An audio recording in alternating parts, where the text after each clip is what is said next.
ابن عمر رضي الله تعالى عنهما عن النبي صلى الله عليه وسلم قال: من ادعى نخلا بعد ان توفر فتمرتها للبائع الا ان يشترط المبتاع، ومن باع عبدا وله مال فماله للبائع الا ان يشترط المبتاع.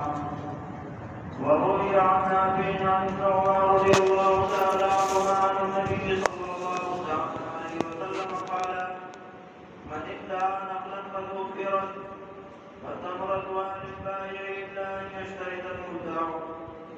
وروي عن نافع عن ابن عمر رضي الله تعالى عنهما انه قال: من باع عبدا وله مال فماله للبائع الا ان يشترط المبتاع.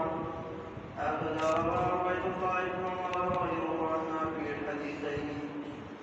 وقد روى بعضهم هذا الحديث عن نافع عن ابن عمر رضي الله تعالى عنهما عن النبي صلى الله